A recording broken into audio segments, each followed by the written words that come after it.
नमस्कार विद्यार्थी मित्रांनो, मी प्राध्यापक अनिल पाटील तुमचं सर्वांचं स्वागत करतो आणि आजच्या अध्यापन घटकाला सुरुवात करतो।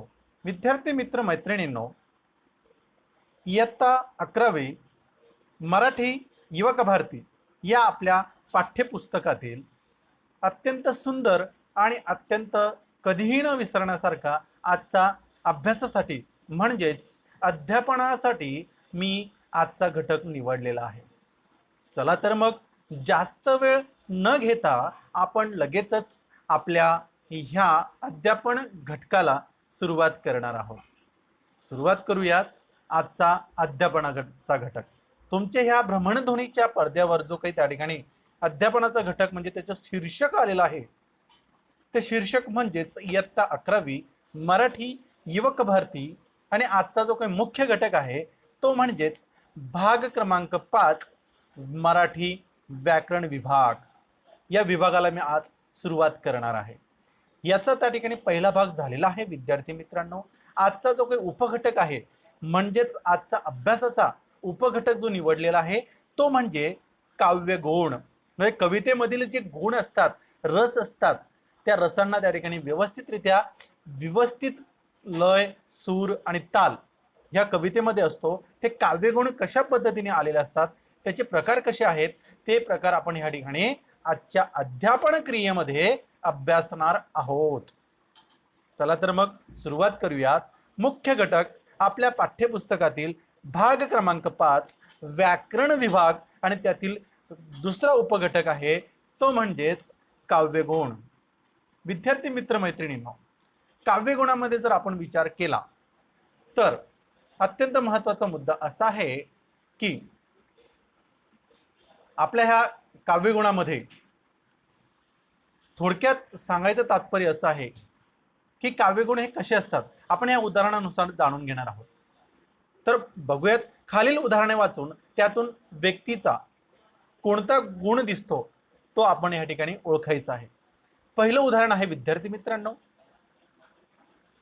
पराक्रमी व्यक्ती रणांगणावर येणाऱ्या मृत्यूला घाबरत नाही। आता तो व्यक्ती कसा आहे?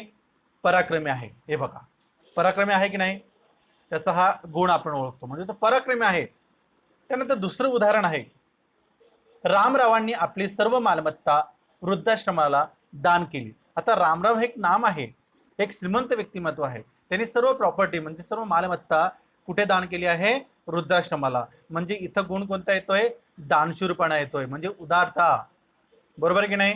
त्यानंतर तिसरं उदाहरण आहे विद्यार्थी मित्रांनो, पूर्वीच्या काळी अनेक विद्यार्थी श्रीमंत मानाच्या लोकांकडे वार लावून जेवत असे। म्हणजे या ठिकाणी कोणता गुण येणार? पहिला उदारता, परोपकार हा गुण त्या ठिकाणी आपल्याला अभिप्रेत होतो। त्यानंतर विद्यार्थी मित्रांनो, पुढचं उदाहरण आहे चौथं, संतांनी परोपकार हीच जीवनाची इति कर्तव्यता मांडली। इथं त्या ठिकाणी संवेदनशीलता, विद्यार्थी मित्रांनो, हा एक मुद्दा जो आहे तो खालीवर झालेला आहे। परोपकार इथं आहे आणि वरती संवेदनशीलता आहे। त्यानंतर पाचवं उदाहरण आहे, पक्षाची पिलू झाडावरून पडून गतप्राण झाल्याचे पाहून तो कळवळला। त्याचं त्या ठिकाणी भावुकता म्हणजे करुणा, दया त्या ठिकाणी येते। त्याचं त्या ठिकाणी खरोखर हे वर्णन या ठिकाणी आलेलं आपल्याला दिसून येतं। विद्यार्थी मित्र मैत्रिणींनो, वरील उदाहरणांमधून आपल्याला असं दिसून येतं की व्यक्तीमधील पराक्रम, उदारता किंवा औदार्य, परोपकार, संवेदनशीलता आणि करुणा हे जे काही गुण आहेत, या गुणांना आपण त्या ठिकाणी संवेदन पद्धतीने हे गुण त्या व्यक्तींमध्ये सामावलेले आहेत। यासारखे अत्यंत चांगले गुण दिसून येतात। व्यक्तीप्रमाणे काव्यातही गुण असतात। अशा गुणांमुळे काव्य अगदी उठावदार व प्रभावी होण्यास मदत होते, हे खाली तुलनेतून स्पष्ट होते। म्हणजे पुढील जे काही तुलना आहे, पुढच्या पानावर भ्रमणध्वनीच्या पानावर जे काही तुलना दिलेली आहे त्याच्या आधारावर आपल्याला त्या ठिकाणी समजेल। तर काव्य रचनेतील अनेक काव्यगुणांपैकी प्रसाद, माधुर्य व ओज हे 3 गुण अत्यंत महत्त्वाचे होत। लक्षात आलं? म्हणजे काव्यगुणाचे एकूण 3 प्रकार आहेत विद्यार्थी मित्र। किती प्रकार आहेत? 3। एक आहे माधुर्य, दुसरं आहे प्रसाद, नंतर तिसरं ओज। प्रसाद, माधुर्य आणि ओज मागे पुढे केले तरी चालेल। हे 3 गुण अत्यंत महत्त्वाचे। काव्यगुणातील काव्यगुणाच्या शब्दांची जी काही वैशिष्ट्ये आहेत ते वैशिष्ट्य आपण या ठिकाणी पाहणार आहोत। पहिलं वैशिष्ट्य आहे सोपे सुटसुटीत, उच्चारण्यास सहज, सुलभ असे शब्द. दुसरं, शब्दांमध्ये नादमधुरता असते. तिसरं, शब्दांमध्ये गेयता व त्या शब्दांच्या अर्थाचा आंतरिक गोडवा होतो. आणि चौथं, काव्यपंक्तीतून व्यक्त होणारा भाव आपल्याला त्या ठिकाणी दिसतो. अशा प्रकारच्या शब्दांमधून काव्याची शोभा वाढते. ती काव्य श्रवणीय, काव्य अत्यंत श्रवणीय असतात आणि ती ठरतात. रसिकांनाही ते मुखोद्गत त्या ठिकाणी होतात. मुखोद्गत होणं म्हणजे बघा, अनेक कविता आहेत विद्यार्थी मित्र हो, की ते तोंडपाठ राहतात. काही कविता त्यांना चाल लागत नाही, पण त्याच्यात रसगंधता असते, सूर असतो, ताल असतो आणि काव्य सौंदर्य त्या कवितेमध्ये त्या काव्यगुणांनी भरभरून भरलेलं असतं. लक्षात आलं विद्यार्थी मित्र हो. हा एक महत्वाचा मुद्दा आहे. ह्या सोपे व सुटसुटीत उच्चारणाला सहज सुलभ असे शब्द असतात. शब्दांमध्ये नादमधुरता असते, शब्दांमध्ये गेयता असते, शब्दांच्या अर्थांचा आंतरिक गोडवा काव्यपंक्तीतून व्यक्त होताना आपल्याला दिसतो. अशा सर्व गोष्टींमधून आपल्याला खरोखर हे जे काही काव्यगुण आहेत ते दिसतात. त्यातला आता पहिला जो काही घटक आहे विद्यार्थी मित्रांनो, त्या पहिल्या घटकाला आपण सुरुवात करणार आहोत. पहिला घटक तुमच्यासमोर सादर होणार आहे प्रसाद. आता प्रसादामध्ये जर आपण विचार केला तर पहिलाच त्या ठिकाणी प्रसाद हा काव्यगुणाचा पहिला प्रकार आपण या ठिकाणी अभ्यासणार आहोत. म्हणजेच कशा पद्धतीनं या ठिकाणी काव्यगुण तयार होतात. प्रसाद म्हणजे काय? आता खाण्याचा देवाऱ्यातला प्रसाद नव्हे, गणपती बाप्पाचा प्रसाद नव्हे. प्रसाद हा शब्द काव्यातील गुणांचा अत्यंत रसभरीत शब्द आहे. प्रसाद याचा अर्थ इथं दिलेला आहे. सुलभता, सोपेपणा, काव्य ऐकल्याबरोबर किंवा वाचल्याबरोबर सहज त्याचा अर्थबोध करून देणारा जो गुण असतो त्याला प्रसाद असे म्हणतात. लक्षात आलं विद्यार्थी मित्र? त्याला काय म्हणतात? प्रसाद असे म्हणतात. एखाद्या काव्याची ओळ आहे, तुम्हाला उदाहरण पुढे देणार आहे विद्यार्थी मित्रांनो. आपल्याला प्रसाद, माधुर्य आणि ओज या तीन प्रकारांचा विचार करणार आहोत. काव्यगुणांमध्ये हे तीन प्रकार असतात, हे तीन गुण असतात. प्रसाद म्हणजे सोपेपणा आणि सुलभता. काव्य ऐकल्याबरोबर म्हणजे कवितेच्या ओवी वाचल्याबरोबर आपल्याला कवितेचा अर्थ लगेच कळतो, त्याला प्रसाद असे म्हणतात. म्हणजे एखादी कविता जर तुम्ही वाचली बरोबर, वाचता क्षणी त्या कवितेतील सर्व अर्थबोध तुम्हाला कळतो आहे, सर्व तुम्हाला त्या ठिकाणी समजून जात आहे, तुमच्या डोक्यात शिरतंय, तुम्हाला लगेच त्याचा अर्थ कळतोय. मग तुम्ही त्यावेळेस समजायचं की ह्या कवितेमध्ये प्रसाद हा गुण आलेला आहे. लक्षात आलं? प्रसाद हा गुण ह्या ठिकाणी आलेला आहे. त्यानंतर प्रसाद असं त्या ठिकाणी म्हटलं गेल्यानंतर या गुणाने युक्त असलेल्या काव्याला प्रासादिक काव्य असंही म्हणतात. या गुणाने युक्त असलेल्या काव्याला प्रसादिक काव्य असं त्या ठिकाणी म्हटलं गेले. पुढे वैशिष्ट्य पाहूयात विद्यार्थी मित्र हो. प्रसाद या काव्यगुणाचं वैशिष्ट्य कसं आहे त्याचा अभ्यास आपण करणार आहोत. प्रसाद गुणाची लक्षणे किंवा वैशिष्ट्य. आता पहिलं वैशिष्ट्य असं आहे, हा काव्यगुण सर्व रसांनी म्हणजे सर्व जे रस असतात त्यांना पुष्टी देतो, म्हणजे चांगलं वातावरण. रस 9 रस आहेत विद्यार्थी मित्र. शांत रस, वीर रस, रौद्र रस, अद्भुत रस, हे शृंगार रस, हे असे प्रकारचे 9 रस आहेत. या 9 रसांची पुष्टी करणारा हा प्रसाद गुण आहे. दुसरं त्या ठिकाणी वैशिष्ट्य आहे, हा काव्यगुण उत्पन्न होण्यासाठी शब्दनित्य परिचयाचे व वाक्यरचना सरळ असावी लागते. दुसरं वैशिष्ट्य आहे, साधी, सोपी आणि सरळ शब्दरचना यात असते. चौथं वैशिष्ट्य आहे विद्यार्थी मित्र, सोपी, सुबोध व चटकन अर्थ समजणारी रचना म्हणजेच प्रसादिक रचना होय. लक्षात आलं विद्यार्थी? प्रसाद हे काव्यगुण कुठे आढळतं?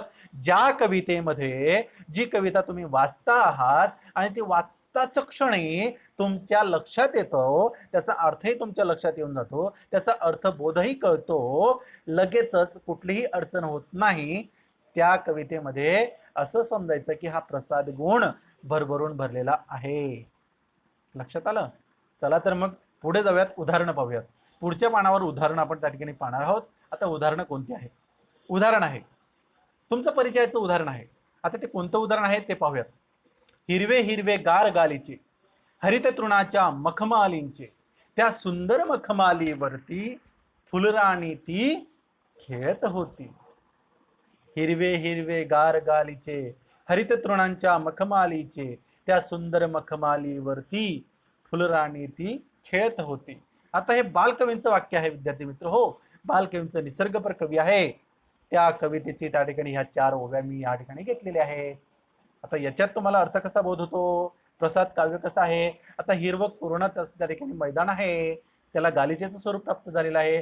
तुम्ही आता हिरवळ आहे, पावसाळा संपला की हिरवळ तयार होते, म्हणजे हिवाळ्यामध्ये हिरवळ असते. पूर्ण हिरवं कुरणाचं असं सुंदर पसरा पसरलेला असो, आणि त्या सुंदर मखमालीवर फुलराणी खेळतं. फुलराणी म्हणजे फुलपाखरू. फुलपाखरू खेळतात बघा, इकडे तिकडे उडतात. त्याचा अर्थ त्या ठिकाणी घेतलेला आहे. दुसरं उदाहरण पाहूयात आपल्या पाठ्यपुस्तकातील. पडवळा भोपळ्यांची आळी ठेविली बाजूनं. पडवळा भोपळ्यांची आळी ठेविली बाजूनं, इंदिरा संत यांची कविता आहे विद्यार्थी मित्र. प्राणसई दुसरी कविता मी शिकवणार ती, त्या कवितेमधील हे उदाहरण आहे. हे दुसरं उदाहरण पाहूयात. पुढे जाऊयात आपण, पुढच्या उदाहरणाकडे जाणार आहोत. पुढचं जे काही उदाहरण आहे, एल तटावर पैल तटावर हिरवाळी घेऊन निळा सावळा झरा वाहतो बेटा बेटातून 4 घरांचे चिमुकले पैल टेकडीकडे शेतमळ्याची दाट लागली हिरवी गर्दी पुढे. पाय वाट पांढरी तयातून आडवी तिडवी पडे हिरव्या कुरणामधुनी चालली काळ्या डोहाकडे. झाकळुनी जळ गोड काळी मापस कळी म्हणजे झाकळुनी जळगोळ काळीमा पसरी लाटांवर पाय टाकुनी बसला असला औदुंबर.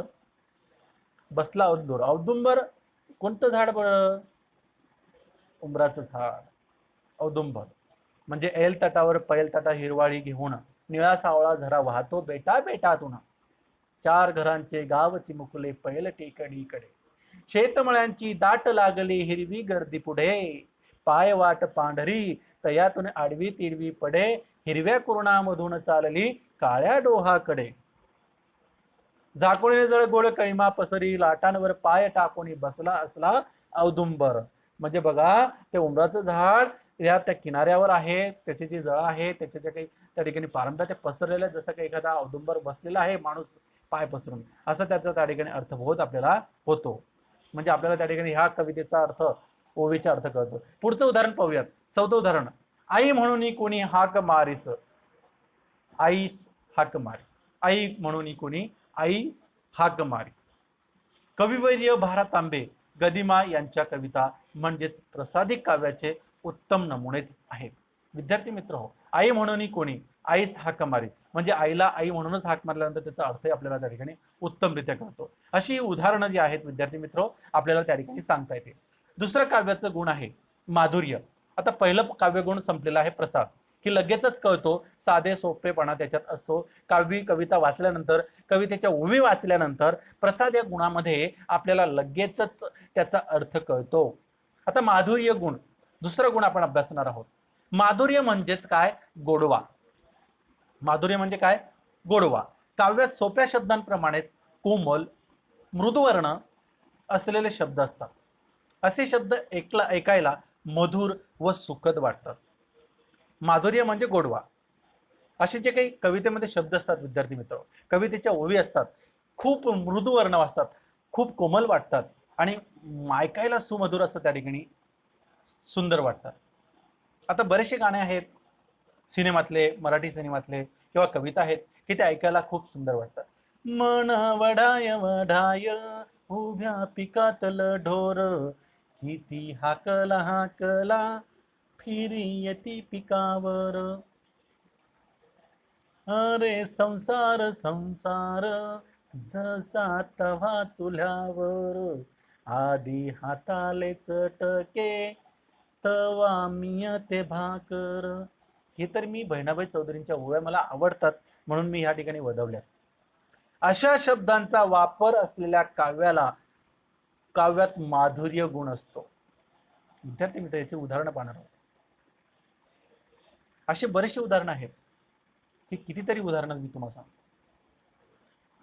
म्हणजे एक सुंदर काव्य आहे अमृताहुनी गोड नाम तुझे देवा.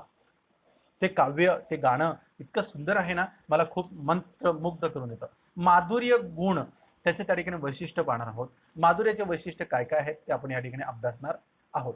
चला तर पहिलं वैशिष्ट्य आहे मृदुवर्णांचा वापर केला जातो, याच्यात मृदुवर्णांचा वापर केला. दुसरं वैशिष्ट्य, अनुस्वार, रस्व, शब्द इत्यादींमुळे कर्णमधुरता येते. कर्णमधुरता म्हणजे कानाने ऐकणं. तिसरं त्या ठिकाणी वैशिष्ट्य आहे, रचनेतील गोडव्यामुळे मानवी मनाला प्रसन्नता प्राप्त होऊन आनंद त्या ठिकाणी मिळतो. चौथं त्या ठिकाणी वैशिष्ट्य आहे, या काव्यगुणाने चित्तवृत्ती तल्लीन होतात. अशा पद्धतीची हे माधुर्य गुणाची लक्षणे आहेत. विद्यार्थी मित्रांनो, आपल्या ह्या कवितेमध्ये माधुर्य गुण असतो. आता उदाहरण पाहू नये, कोणकोणते उदाहरण याच्यात आलेली आहेत. उदाहरण आहे, आता घेई घेई छंद मकरंद प्रिय हा मिलिंद. घेई छंद मकरंद प्रिय हा मिलिंद, मधु सेवनानंद स्वच्छंद हा धुंद. मिटता कमलदल होई बंदी भृंग, तरी सोडिना ध्यास गुजनात दंग. तरी सोडिना ध्यास गुंजनात धुंद. गुजनात ऐकलं, गुंजनात धुंद, गुंजनात धुंद आणि दंग. पुरुषोत्तम दार्वेकर यांचं त्या ठिकाणी कवितेचं वाक्यरचना या ठिकाणी. घेई छंद मकरंद प्रिय हा मिलिंद, मधु सेवनानंद स्वच्छंद हा धुंद. मिटता कमलदल होई बंदी भृंग, तरी सोडिना ध्यास गुंजनात दुंग. आता गुंजनात त्या ठिकाणी दंग होऊन जातो, मंत्रमुग्ध होऊन जातो. अमृताहुनी गोड नाम तुझे देवा, असं सुंदर काणी सुजन वाक्य काणी पडो. सुजन वाक्य काणी का पडो, सत्य संजन्य चांगलं त्या ठिकाणी आपल्याला मिळो. दुसरं वाक्य पाहूयात, दुसरं उदाहरण पाहूयात. दुसऱ्या उदाहरणानुसार तुम्हाला त्या ठिकाणी दिसेल. दुसरं उदाहरण आहे, हे मंद मंद पद सुंदर कुददंती, चाले जसा मंद धुरंदर इंद्रदंती. राधाधर मधु मिलिंद जय जय राधा, राधाधर मधु मिलिंद जय जय रामा रमा रवीण गोविंद. म्हणजे खूप सुंदर काव्य आहे. राधाधर मधु मिलिंद जय जय रमा रमण गोविंद, कालिंदी तट पुलिंद लांछित सुरनुत पदारविंद. असे सुंदर गोडवा ह्या कवितेमध्ये आलेले असतात. असे गोडवे भरपूर आहेत विद्यार्थी मित्र. एक एक प्राणसई वाट तुझी मी पाहतो, अशा पद्धतीची वाक्य त्या ठिकाणी येतो. त्यानंतर दुसरं उदाहरण घेऊयात. पुढचं, गडद निळे जल भरुणी आले, शीतल तनु चपळ चरण अनिल गण निघाले. साने गुरुजी, गोणी दांडेकर यांचे लेखन पूर्णतः माधुर्य गुणांनी व्यक्त झालेले आहे. गोडवा असतो, छंद असतात, नाद असतो, अत्यंत सुंदर असं वाक्यरचना या माधुर्य काव्यगुणामध्ये असते. विद्यार्थी मित्र हो, इतर जी काही उदाहरणं आहेत ती संपलेली आहेत. आपलं हे तिसरं काव्यगुण आपल्याला या ठिकाणी अभ्यासायचं. विद्यार्थी मित्रांनो, परत एकदा रिपीट करतो, म्हणजे पुनरावृत्ती तुम्हाला सांगतो. पहिला प्रसाद गुण आहे. प्रसाद मध्ये साधेपणा, सोपेपणा, म्हणजे कवितेच्या ओळी वाचल्यात की त्याचा अर्थबोध लगेच कळतो. दुसरं आहे माधुर्य. माधुर्य म्हणजे गोडवा. कवितेमध्ये असे काही शब्द असतात, कवितेच्या ओव्यांमध्ये असे शब्दात खूप मधुरता असते, मृदुता असते, ऐकायला खूप छान वाटतात, तेच ते परत परत ऐकावं असं त्या ठिकाणी मंत्रमुग्ध करणारे असे शब्द त्याच्यात असतात. तिसरा त्या ठिकाणी गुण, काव्यगुणाचा प्रकार आहे ओज. आता ओज म्हणजे भाषेतील आवेश. ओज म्हणजे काय? भाषेतील आवेश, उत्साह, जोमदारपणा. काव्यातील या गुणाने अंगात वीरश्री संचारते. जय जय महाराष्ट्र माझा, गरजा महाराष्ट्र माझा, हे गाणं ज्यावेळेस आपण ऐकतो आणि बोलतो ना, तर आपल्या अंगामध्ये वीररस संचारतो. बघा, ओज म्हणजे भाषेतील आवेग असतो, उत्साह असतो, जोमदारपणा असतो. काव्यातील या गुणाने अंगात वीरश्री संचारते, जोश उत्पन्न होतो आणि उत्साह संचारल्यासारखे वाटते. याला म्हणतात ओज. लक्षात आलं विद्यार्थी? ओज. आता शिवाजी महाराजांची ऐतिहासिक एखादी कथा असेल, उदाहरणार्थ तुम्ही आता ह्या ठिकाणी एक आत्ताच नवीन सिनेमा चित्रपट रिलीज झाला होता अजय देवगण यांचा, बरोबर? ते तुम्हाला आम्हाला सर्वांना माहिती आहे. तो सर्व महाराष्ट्रभर आणि पूर्ण भारतभर प्रदर्शित झाला आणि खूप गाजला. त्या सिनेमाचं नाव आहे तानाजी, आहे की नाही? बरं, त्या तानाजीमध्ये ज्यावेळेस त्या ठिकाणी म्युझिक वाजवलं जातं, त्या ठिकाणी त्यावेळेस ते म्युझिक वाजवलं जातं. ते म्युझिक वाजताना आपल्याला कसं आपल्या अंगात रक्त सळसळतं, की असंच चित्र डोळ्यासमोर उभं राहतं. म्हणजे वीरश्री ज्यावेळेस संचारते त्यावेळेस त्या ठिकाणी खरोखर हेच ओज त्या ठिकाणी गुण तयार होतो. असे अनेक कविता आहेत, स्वातंत्र्यपर कविता लिहिल्या आहेत, त्या ठिकाणी सैनिकांवर आधारित कविता लिहिल्या आहेत, अनेक कविता आहेत की त्या कविताकारांनी कविता लिहिली आहेत. त्याची वैशिष्ट्य जाणून घेऊयात, नंतर उदाहरणाकडे जाऊयात. या ओज काव्यगुणाचे जे काही त्या ठिकाणी वैशिष्ट्य आहेत माझ्या मित्रांनो, ते म्हणजेच पहिलं वैशिष्ट्य, या काव्यगुणात अंतःकरणाला उद्दीपित करणारा गुणधर्म असतो. त्यानंतर दुसरं गुण आहे, हा काव्यगुण वीर व रौद्र रसांना पुष्टी करणारा आहे. हा काव्यगुण निर्माण होण्यास जोडाक्षरे, कठोर वर्ण, दीर्घ समासिक शब्दांचा वापर या ठिकाणी होतो. चौथं वैशिष्ट्य, या सर्व लक्षणांच्या वापराने भाषेत जोरकसपणा येतो व ओज हा गुण त्या ठिकाणी निर्माण होतो. विद्यार्थी मित्र, ते गण त्या ठिकाणी उकार राहिलेला आहे, ते तुम्ही जरा निग्लेक्ट करा. ओज हा गुण त्या ठिकाणी तयार होतो. विद्यार्थी मित्रांनो, पुढे जाऊयात. थोडक्यात सांगायचं महत्व असं की उदाहरणांमध्ये जर आपण विचार केला, आता उदाहरण जर आपण पाहिलेत तर ओज ह्या गुणाचं उदाहरण आहे. पहिलंच उदाहरण, खडक काजळी घोटून तुमचे मनगट बाहू घडलेले. ही कविता होती विद्यार्थी मित्र हो, मागच्या सिलेबसमध्ये 12वीला होती, ते आता नाहीये. खडक काजळी घोटून तुमचे मनगट बाहू घडलेले, कडे कपारी मधील वणवे उरात तुमच्या दडलेले, काबूल कंदहार पथावर डंके तुमचे झडलेले. हे कुसुमाग्रजांची, म्हणजे कवी त्या ठिकाणी कुसुमाग्रज आहेत, विवा शिरवाळकर, विष्णू मामान शिरवाळकर त्यांचा पूर्ण नाव, त्यांच्या कवितेतील गोळी मी या ठिकाणी घेतलेली आहे. मीच विनवते हात जोडणी वाट वाकडी धरू नका, करतील दुसरे करतील तिसरे असे म्हणून टाळू नका. हे पण कवी कुसुमाग्रजांची ओवी आहे, त्याच्यातल्याच त्या कवितेमधील ओवी आहे. खडक काजळी गोटून तुमचे मनगट बाहू उघडलेले, कडे कपारी मधील वणवे उरात तुमच्या दडलेले, काबूल कंदहार पथावर डंके तुमचे झडलेले. हे ज्यावेळेस अशा पद्धतीचं आवेश उत्साह निर्माण होतो, वीररस निर्माण होतो, त्यावेळेस हा ओज गुण त्याच्यात दडलेला आहे असं आपल्याला वाटतं. पुढे पाहूयात एक उदाहरण अजून. कडा कडा फोड नभ उडव उडू मक्षिका. कडा कडा फोड नभ उडव उडू मक्षिका, खडबडवी दिग्गजा तुडव रवी मालिका, मांड वादळ उच्छलगिरी जशी मृत्तिका. मांड वादळ उच्छलगिरी जशी मृत्तिका, खवळती चहूकडे या समुद्रा. बघा, वाचल्यानंतर जोर जोरात वाचावं लागतं, हळूहळू जर वाचलं, बघा याच्यात जर जोर उत्साह आहे, कडा कडा फोड नभ उडव उडू मक्षिका, आणि समजा मी हळू वाचलं तर कडा कडा फोड नभ उडवू उडू मक्षिका. काही वाचायला जोर होतोय का? म्हणजे असं वाचल्यानंतर त्या ठिकाणी हसायला होईल.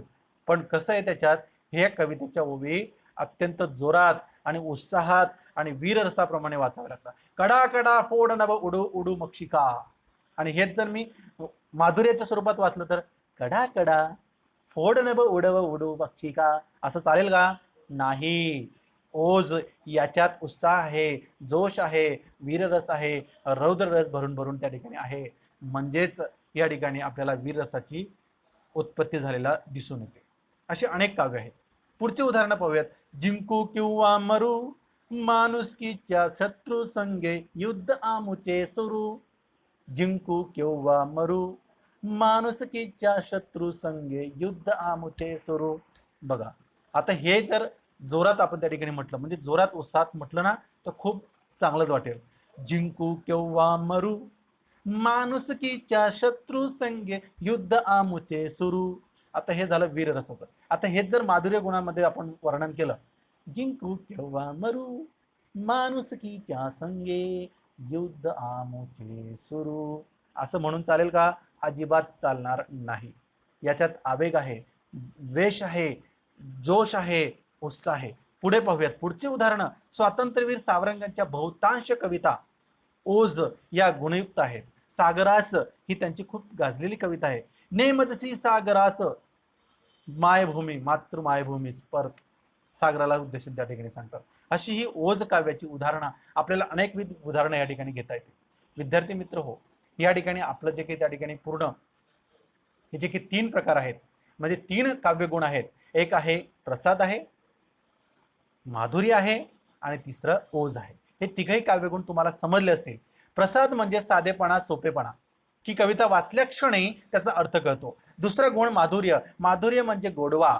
गोडव्याचे त्या ठिकाणी शब्द नाद माधुर्य कवितेमध्ये असतात. अशा स्वरूपाची काव्यरचना म्हणजेच माधुर्य. आणि ओज म्हणजे वीरश्री, आवेश, उत्साह, वेग अशा स्वरूपाचे वाक्य रचना ज्या कवितेमध्ये असतात त्या कवितेमध्ये ओज गुण आढळलेला आपल्याला त्या ठिकाणी दिसून येतो. बघा, एक सिनेमाचं गाणं आहे विद्यार्थी, मला बरेचसे गाणं आवडतं. उदाहरणार्थ संदेश से आते हे गाणं भाऊक गाणं आहे, पण ते त्याच्यात बसत नाही. पण लता मंगेशकरांनी ते जे गायलेलं गाणं आहे, हे मेरे वतन के लोगो, त्यावेळेसही आपल्याला खूप त्या ठिकाणी आपल्या अंगात रक्त संचरतं एकदम असं त्या ठिकाणी सळसळायला लागतं. त्यानंतर त्या एक सुंदर अनेक सिनेमा आहेत आपल्या ह्या भारताच्या स्वातंत्र्यावर आधारित किंवा भारताच्या प्रेमावर आधारित खूप सिनेमे तयार झालेत की त्याच्यावर आधारित खूप गीतही तयार झालेली आहेत की त्या गीतांमध्ये खूप जोर आहे. आता खालील तक्ता पूर्ण करा ह्या कृती सुरू झालेल्या आहेत. पहिलं त्या ठिकाणी अनुक्रमणिक आहे, त्यानंतर काव्यगुण आहेत, त्याचा अर्थ, वैशिष्ट्य, हे 3 तक्ते या ठिकाणी दिलेले आहेत. आता पहिला आहे प्रसाद. प्रसादामध्ये विचार करणार तर आपण त्याचा अर्थ काय होतो. सुलभता आहे, सोपेपणा आहे. त्याचं वैशिष्ट्य काय आहे, साधी सोपी सरळ रचना आहे, बरोबर की नाही. दुसरं आहे माधुर्य. आता त्याचा अर्थ काय आहे विद्यार्थी मित्र हो, माधुर्य म्हणजे गोडवा, गोडवा नाद माधुर्य घेता याच्यात त्याचं वैशिष्ट्य आहे. त्यानंतर ओज आहे तिसरा प्रकार. ओज म्हणजे भाषेतील आवेश, त्याचं वैशिष्ट्य आहे विद्यार्थी मित्र हो. त्याचं वैशिष्ट्य म्हणजेच वीर व रौद्र रसांना पुष्टी देणारा हा एक प्रकार आहे. पुढच्या कृतीकडे जाणार आहोत विद्यार्थी मित्र हो. पुढची कृती आहे तुमच्या समोर सादर होणार आहे, ती म्हणजेच खालील उदाहरणांमधील काव्यगुण हा ओळखायचा आहे. खालील उदाहरणातील काव्यगुण कोणता आहे तो ओळखायचा. आता खरा तो एकची धर्म जगाला प्रेम अर्पावे, खरा तो एकची धर्म जगाला प्रेम अर्पावे. विद्यार्थी मित्रांनो, साने गुरुजींची हे त्या ठिकाणी काव्यरचना आहे. मग मला सांगा, साने गुरुजींचं काव्यरचना प्रसादमध्ये येतं की माधुर्यमध्ये येतं की ओजमध्ये येतं? त्याचं उत्तर मला द्या. त्याचं उत्तर आहे प्रसाद. प्रसादमध्ये त्याच्या ठिकाणी साधा सरळ अर्थ आहे, साधा सरळ अर्थ आहे. खरा तो एकच धर्म असतो आणि तो जगाला प्रेम अर्पण करणं असतो.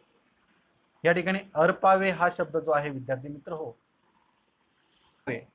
अर्पण करावे असा त्याचा अर्थ आहे. पुढच्या उदाहरणाकडे जाऊयात विद्यार्थी मित्रांनो.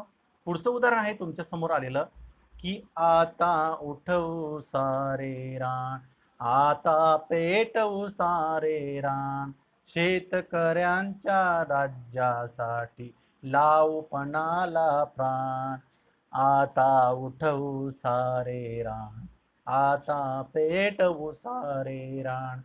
याचं उत्तर आहे विद्यार्थी मित्र हो, ओज. जोश आहे, उत्साह आहे. पेटवू रान म्हटलेला आहे म्हणजे याचा अर्थ समजून घ्या. पुढचं उदाहरण आहे, पुढचं उदाहरण त्या ठिकाणी आपण अभ्यासणार आहोत. लाल पोपटी कवळी पाने लवलवणारे जिथे तिथे, हिरवे पिवळे रंग त्यामध्ये, केशर सांडे कुठे कुठे. लाल पोपटी कवळी पाने लवलवणारे जिथे तिथे, हिरवे पिवळे रंग त्यामध्ये, केसर सांडे कुठे कुठे. त्याचं उत्तर आहे विद्यार्थी मित्र हो, माधुर्य असं त्याचं त्या ठिकाणी उत्तर आहे. पुढच्या उदाहरणाकडे जाऊयात. पुढची कृती आहे विद्यार्थी मित्र हो, ती म्हणजेच वाचा, चौकटीत काव्यगुण लिहा. म्हणजे आपल्याला या ठिकाणी शब्द वाचायचे. सुबोध काव्यरचना याचं उत्तर आहे विद्यार्थी मित्र हो, ती म्हणजेच प्रसाद. रचनेत गोडवा असतो ते म्हणजेच माधुर्य. स्फूर्तिदायी काव्यरचना असते ते म्हणजेच ओज. लक्षात आलं विद्यार्थी मित्र हो. पुढे जाऊया. पुढची कृती आहे ती म्हणजेच खालील पद्य पंक्तीतील, म्हणजे जी काही पद्य पंक्ती आहे विद्यार्थी मित्रांनो, खालील पद्य पंक्तीतील काव्यगुण लिहा.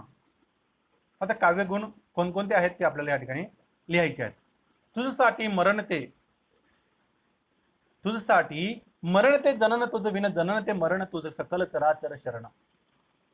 तुझसाठी मरण ते जनन तुझ विन, जनन ते मरण तुझ सकल चराचर शरण. त्याचं उत्तर आहे विद्यार्थी मित्र हो, ते म्हणजेच ओज. या ठिकाणी तुझ्यासाठी जीवन जगायचं आहे, तुझ्यासाठी स्मरण करायचं. पुढच्या उदाहरणाकडे जाऊयात. पुढची कृती आहे विद्यार्थी मित्रांनो, पुढची कृती तुमच्या समोर त्या ठिकाणी सादर झालेली आहे. ती म्हणजेच कोणती आहे ती बघू. पडवळा भोपळ्यांची आई ठेविली बाजून, शेणी ठेविल्या रचुना, त्याचं उत्तर आहे प्रसाद. पडवळा भोपळ्यांची आई ठेविली भाजून, शेणी ठेविल्या रचुना. आपल्या पाठ्यपुस्तकात दुसऱ्या क्रमांकाची त्या ठिकाणी कविता आहे प्राणसही. त्या कवितेतील ह्या ओव्या इथं मी घेतलेल्या आहेत. पुढची कृती पाहूयात विद्यार्थी मित्र हो. पुढची कृती आहे पाण्यात उतरुणी माझे मन खडकावर बसताना, थुई थुई नाचरे पाणी मज दिसते रे हसताना. त्याचं उत्तर आहे माधुर्य गोडवा आहे या कवितेमध्ये. पाण्यात उतरुणी माझे मन खडकावर बसताना, थुई थुई थुई थुई नाचरे पाणी मज दिसते रे हसताना. माधुर्य गुण आहे. पुढच्या गुणाकडे जाऊयात. पुढचं उदाहरण आहे, पुढचं उदाहरण म्हणजेच ते असं आहे की चिडून चिडून सांडत होते ऊन, चिडून चिडून सांडत होते ऊन, तेव्हाही शब्दांनीच सावली धरली, दिवसाही दाटायचा अंधार, तेव्हा शब्दांनीच हातात बिजली दिली. कुठला आहे, कुठलं आहे उत्तर? ओझ. त्या ठिकाणी त्याचं उत्तर आहे. अशा स्वरूपात त्या ठिकाणी उत्तर देता येतील विद्यार्थी. चला तर मग पुढे जाऊयात. आपण पुढच्या उदाहरणाकडे जाणार आहोत. आपण पुढचं उदाहरण तुमच्यासमोर उपस्थित झालेलं आहे. ते म्हणजेच माझ्या मराठाची बोलू कौतुके, परी अमृतातेही पैजा जिंके, ऐसी अक्षरे रसिके मेळविना. ह्या त्या ठिकाणी गुणामध्ये, या वाक्यामध्ये माधुर्य गुण आहे. ही कविता आहे विद्यार्थी मित्र हो संत ज्ञानेश्वर माऊलींची. आपल्या पाठ्यपुस्तकामध्ये ऐसी अक्षरे रसिके मेळविना, सुंदर काव्य आहे. पुढच्या उदाहरणाकडे जाणार आहोत. पुढचं उदाहरण आहे, पुढचं जे उदाहरण आहे ते म्हणजेच माझ्या आईने पंजन सोडून नाजूक हलक्या तोरड्या घालायला सुरुवात केली. त्याचं उत्तर आहे. हे आपल्या कवितेतील, आपल्या पाठ्यपुस्तकातील उदाहरण आहे. प्रसाद. पैंजण कविता आहे आपल्याला. त्या पैंजण कवितेतील उदाहरण मी या ठिकाणी दिलेलं होतं. विद्यार्थी मित्रांनो, अति आनंदाची गोष्ट अशी आहे की इथं संपूर्ण काव्यगुण जे आहे ते संपलेलं आहे. त्याच्यात काही एक राहिलेलं नाही. झाडे लावा, झाडे जगवा, निरोगी राहा आणि वातावरणाचं संतुलन ठेवा. विद्यार्थी मित्रांनो, प्रसाद, माधुर्य आणि ओझ हे ते जे की 3 काव्याचे गुण आहेत ते आपण ह्या ठिकाणी पूर्णतः कृतीसह, उदाहरणासह सर्व उदाहरणं मी तुम्हाला दिलेली आहेत. अजून जेवढे उदाहरण मिळतील तेवढे तुमच्यापर्यंत पोहोचवेल. हे पूर्ण उदाहरणासह आजची जी काही अध्यापन अभ्यासासाठी निवडलेला काव्यगुणाचा घटक होता तो पूर्ण संपलेला आहे. तो तुम्हाला समजला असेल विद्यार्थी मित्र. प्रसाद, माधुर्य आणि ओझ. कविता वाचता क्षणी जे समजतं त्याचा अर्थ कळतो म्हणजे प्रसाद. कवितेमध्ये मधुरता असते, गोडवा असतो, मंत्रमुग्ध करणारे शब्द असतात, माधुर्य गुण असतो. कवितेमध्ये जोश असतो, देशाभिमान असतो, वीररस संचारतो, त्याला ओझ काव्यगुण म्हणतात. अशा स्वरूपात हे काव्याचे गुण जे आहेत, तिघही गुण त्या ठिकाणी संपलेले आहेत. तत्पूर्वी विद्यार्थी मित्रांनो धन्यवाद व्यक्त करतो. तुम्ही माझा संपूर्ण व्हिडिओ पाहतात. त्या व्हिडिओ पाहिल्याबद्दल तुम्हाला खूप खूप धन्यवाद व्यक्त करतो. विद्यार्थी मित्रांनो, पूर्ण व्हिडिओ पहा. तुम्हाला जर आवडला असेल तर निश्चितच कमेंट करा. आवडला नसेल किंवा काही तुम्हाला त्या ठिकाणी वाटत असेल की काय त्या ठिकाणी सजेस्ट करायचंय तेही सांगा विद्यार्थी. मी तुमच्यापर्यंत सर्व व्हिडिओ चांगल्या पद्धतीने पोहोचवण्याचा निश्चित प्रयत्न करेल. तत्पूर्वी धन्यवाद विद्यार्थी मित्र हो. तुमचा आजच्या ह्या तासाला पूर्ण विराम देतो आणि आजचा हा तास इथं संपलेला आहे असं जाहीर करून सर्वांचा धन्यवाद व्यक्त करतो. तत्पूर्वी धन्यवाद.